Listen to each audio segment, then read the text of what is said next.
This is Christopher from Rexoria, and you're listening to the Brutally Delicious podcast.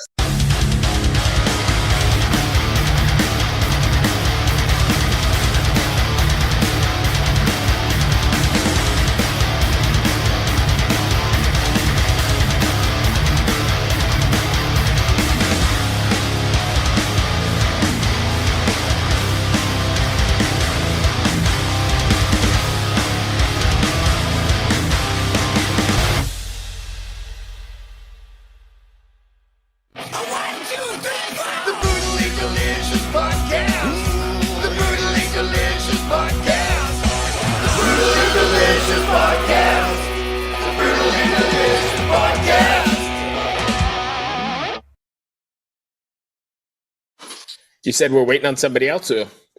Yeah, Frida and Martin. All right, cool. You guys doing all right today? You doing all right today?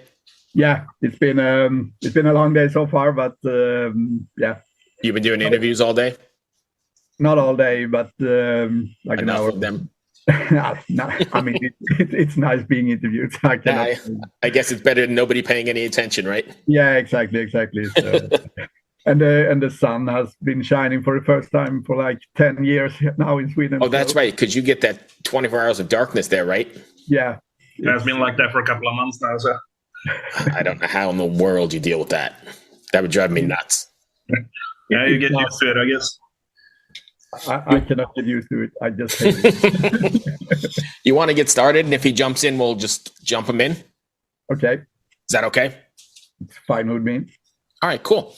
So let's talk about Rexoria. Third album, Imperial Dawn, was released, I guess, last week, right? Last Friday? Correct. Now that it's out, what's been the response to it so far? It's been really good. I'm not the one who is on the social medias where most of the comments and stuff are coming. Maybe, Christopher, you know a bit more about that part. Yeah, but I'll say in general, we got really good comments and everyone seems to be happy with it. So it's been good. And how do you guys feel about it after it's done? Are you satisfied with the way it came out? Yeah, we are really satisfied with it. I mean, we got it on CD and vinyl and also on digital. So I mean, very, very happy. And yeah, I think we couldn't have made it better, to be honest. Awesome. So let's, I'm just going through my notes here. Really mixed by Steven from Within Temptation. How did you guys decide on that? We had some discussions what kind of sound we wanted with this album from the first beginning.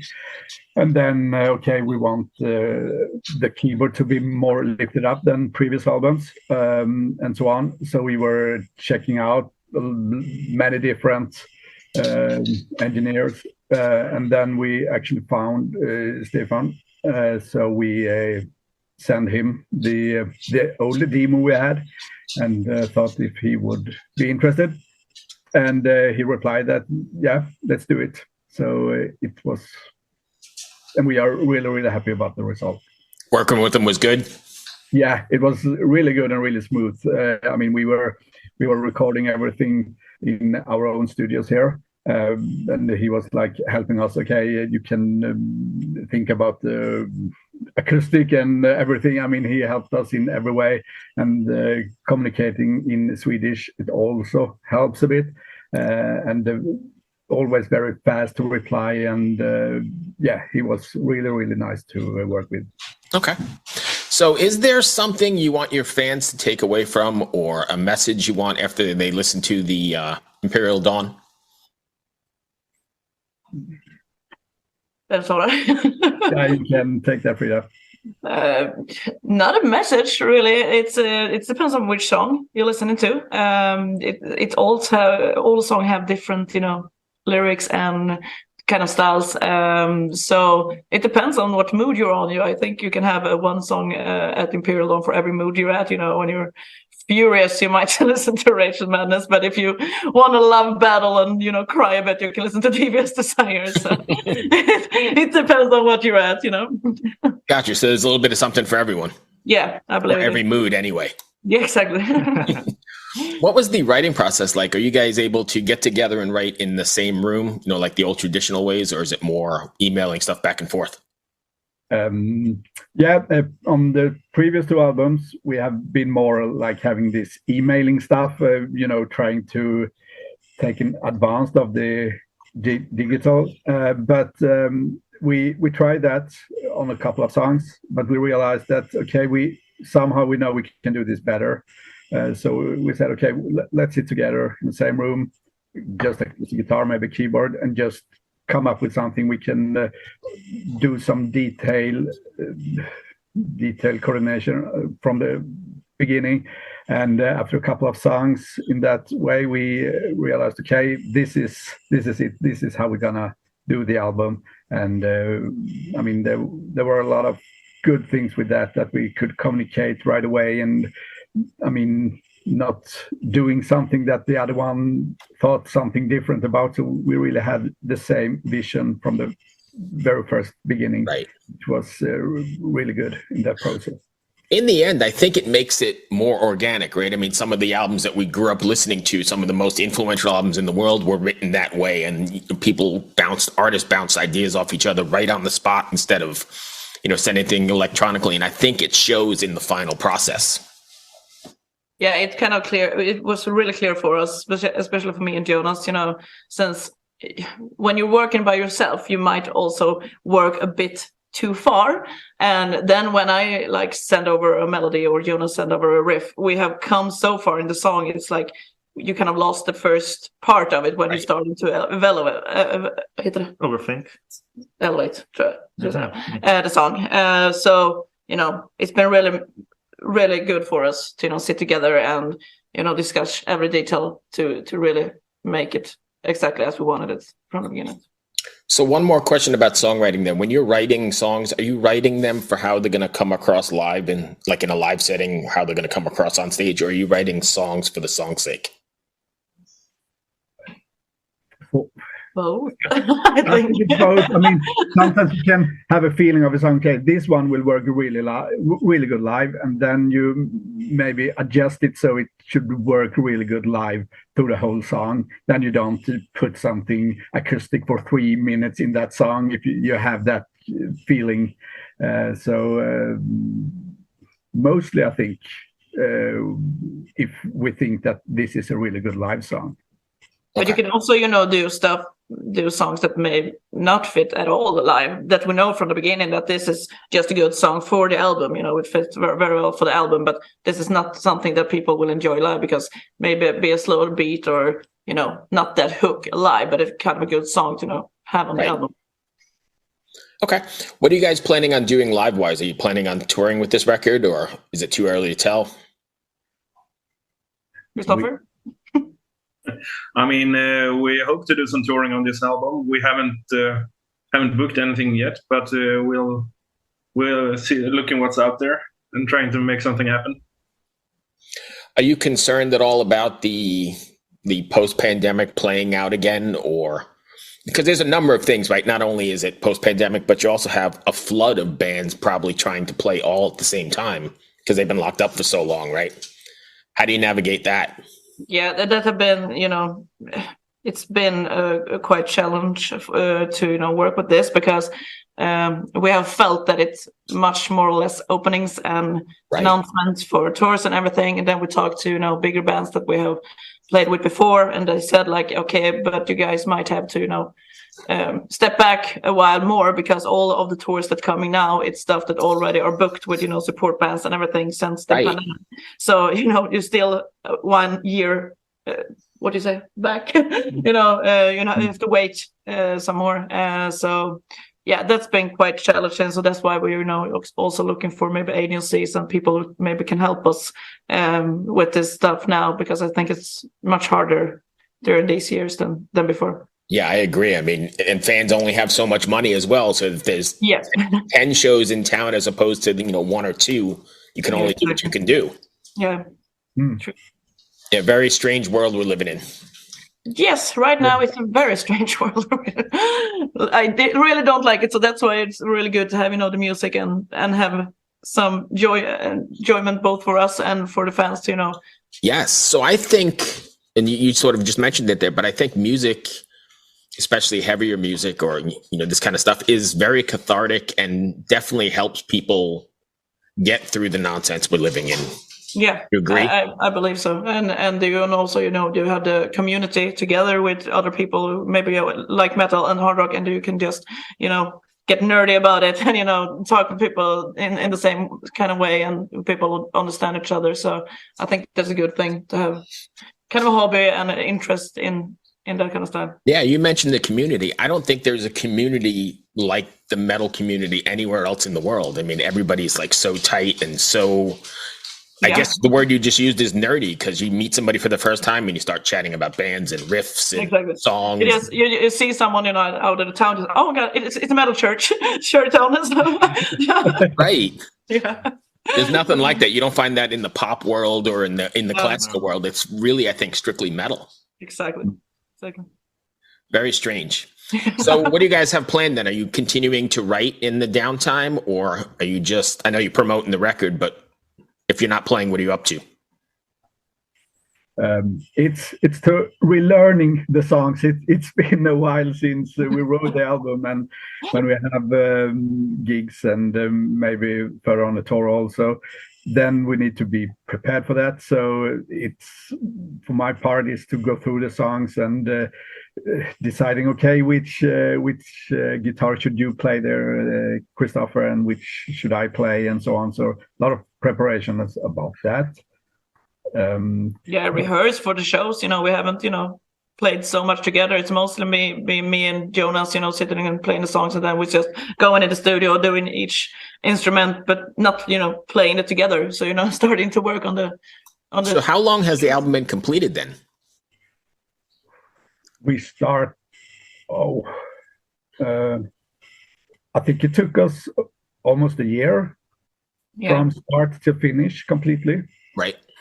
So it was supposed to take a bit less time, but since we were so eager to, you know, since it took so much time since the last album, we wanted it to be really, really perfect and not, you know, don't exclude any details. So we were, you know, taking some months to just, okay, shut your ears off, go back to the song, listen again, you know, everything. Right. So it took. So were you writing during the pandemic then, or was it this afterwards? Both. Because the previous album was released, you know, kind of at the same time when everything shut down.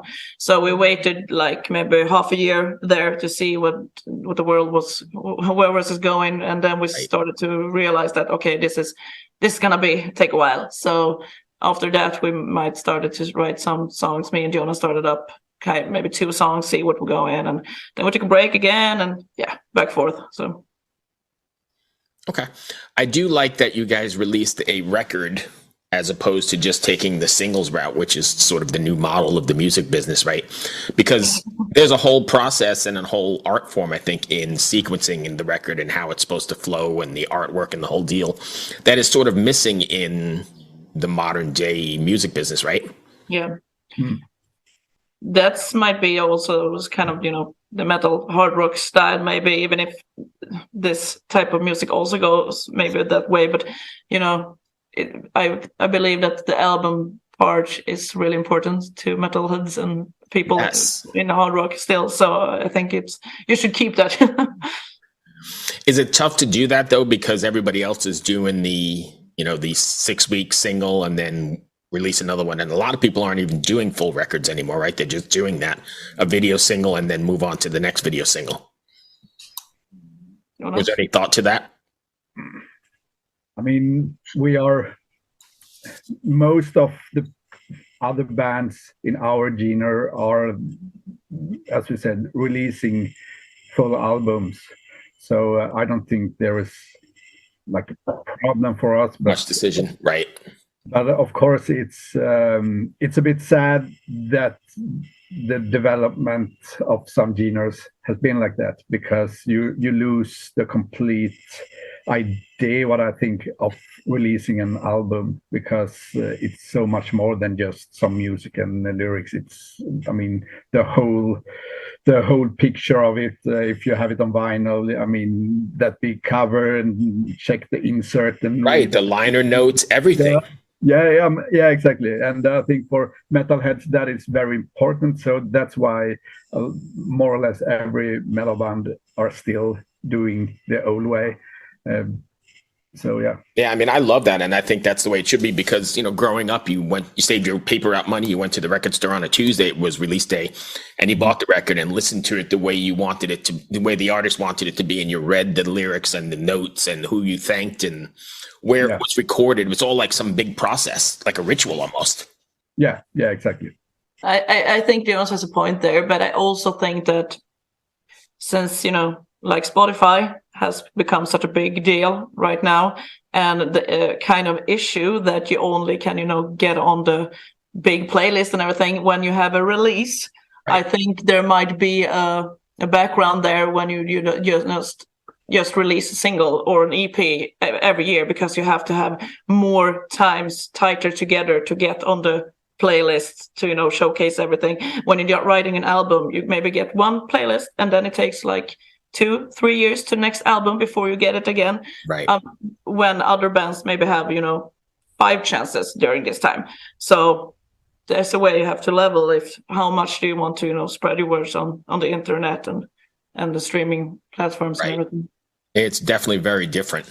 Yeah. So you guys act pretty active social media wise? If fans want to find you? Yeah, we're working as hard as we can. I try to be as updated as possible. I think we have managed to people be pretty good at it. We have a lot of likes and comments on each post, even if we maybe post something that's not so news or big. Right. People comment and react. So yeah, I think we have made it much better than many other bands that can't move it forward.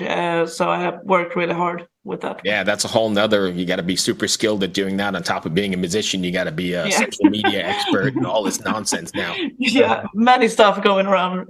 Yes, it's crazy how far we've come. Yeah, exactly. That's going to run me to the end of my questions. Did I miss anything you wanted to chat about? No, I don't think so. I think we got it.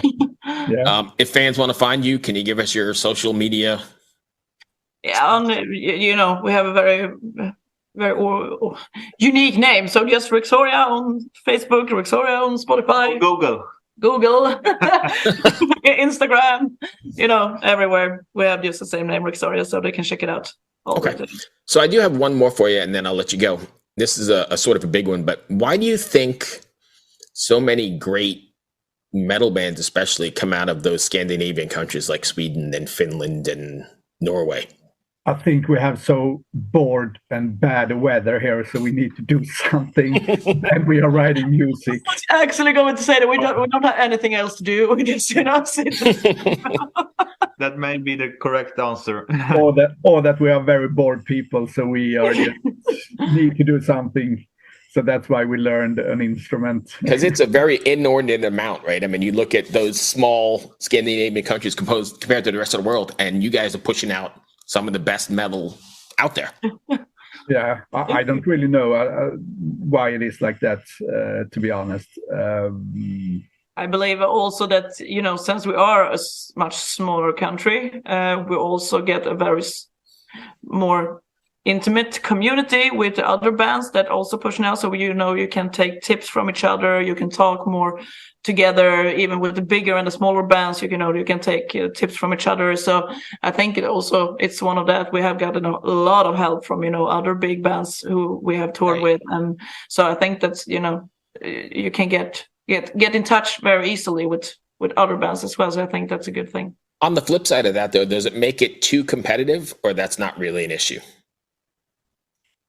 We haven't felt it yet. I don't know when you maybe step up your game a little bit more, but of course you are competing of fewer spots on festivals and everything. But at the same time, when you have a band who had helped you out, you just get happy when they get a spot. So Sure. Yeah, I think. And we're all in it together, so I agree. Yeah, exactly. Sweet. That's all I've got. Thank you, my friends. I hope that wasn't too bad. No, it was awesome. Excellent. Good luck with the record, and hopefully we'll see you somewhere, festivals or over here in the States somewhere. Yeah, perfect. We would love to come. Amazing. Be well, my friends. Thank you. Take care. Bye. You too. Bye. Bye. Bye. Ever wonder what a punch from Elton John feels like? Or how you'd cope with having turned down the chance to be in Nirvana? Or what signal Keith Richards gives when he wants you to get the hell out of his hotel room? Fans of Too Much Effing Perspective don't have to wonder, because they've heard these exact stories and a jillion others on our podcast. I'm Alex Hoffman, former tour manager for Radiohead. And I'm musician and comedy writer Alan Keller. On the TMEP show, we get guests like Nancy Wilson from Heart, Jeremiah Freites from the Lumineers, and Modern Family's Julie Bowen to tell us things they may have only shared with their therapist, clergy, or a TMZ stringer. So join us on Too Much Effing Perspective. That's EFFING Perspective. The only podcast you crank up to 11.